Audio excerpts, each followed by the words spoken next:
This video is brought to us by King of the Streets Clothing. Magandang araw mga adik sa motor. Sa ating panibagong video ngayon, ang pag-uusapan po natin ay kung paano mag-troubleshoot ng ating mga motor. Ito po ay madalang mangyari sa mga alaga natin, ngunit naisipan ko po na gawan ng video ito para kapag ma-encounter natin hindi na tayo magpapanik at alam na natin ang gagawin natin. Ito po ay issue ng mga starter natin, kaya kung ang motor nyo po ay may starter, pasok po ito sa kaalaman para sa inyo.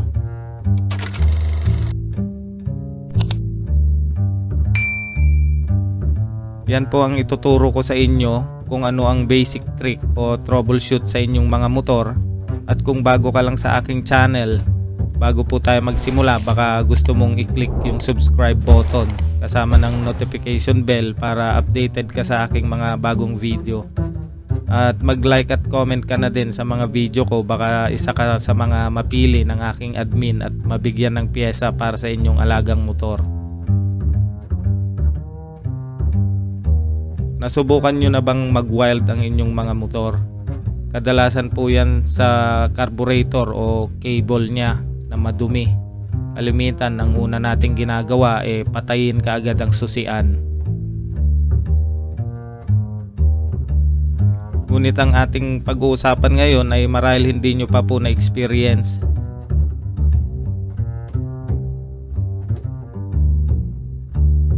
Nasubukan nyo na po bang bigla na lang gumana yung starter nyo ng tuloy-tuloy at ayaw tumigil kahit patayin nyo pa sa susian?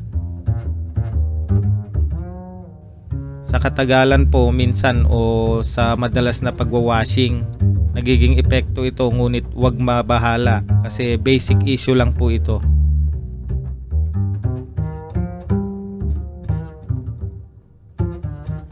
Kapag naranasan nyo na po ang ganitong issue o ma-encounter nyo, ang una nyo pong gagawin ay tanggalin kaagad ang koneksyon sa battery.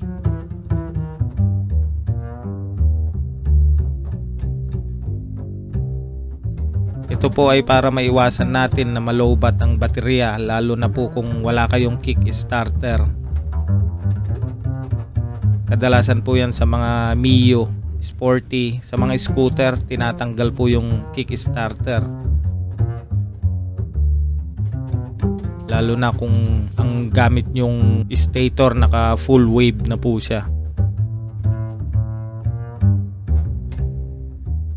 Kapag natanggal nyo na po yung koneksyon ng baterya, simulan nyo na pong baklasin ang fairings at hanapin kung nasaan ang starter relay.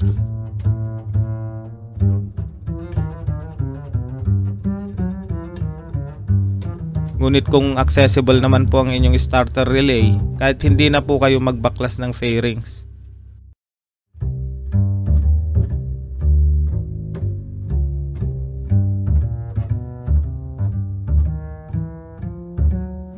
Kapag nahanap nyo na po yung starter relay, bunutin nyo po ito at i-check kung may mga sunog o loose connection.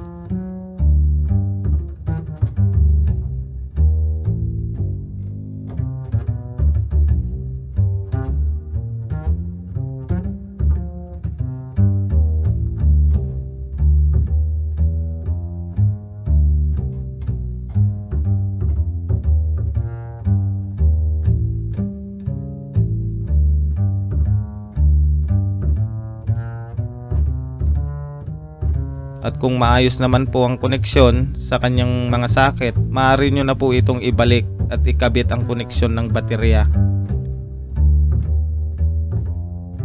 At kapag naibalik nyo na po ang koneksyon ng baterya, subukan nyo na po itong isusi o i-on ang motor at paganahin ng starter.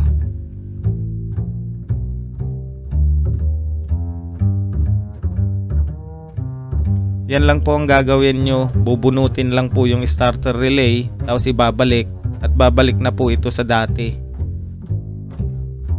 Super basic po, di ba? Makakatipid na naman kayo sa mekaniko. Sa simpleng pagbunot at pagsaksak lang ulit ng starter relay ay maayos na ang inyong maayos nyo na po ang ganitong issue.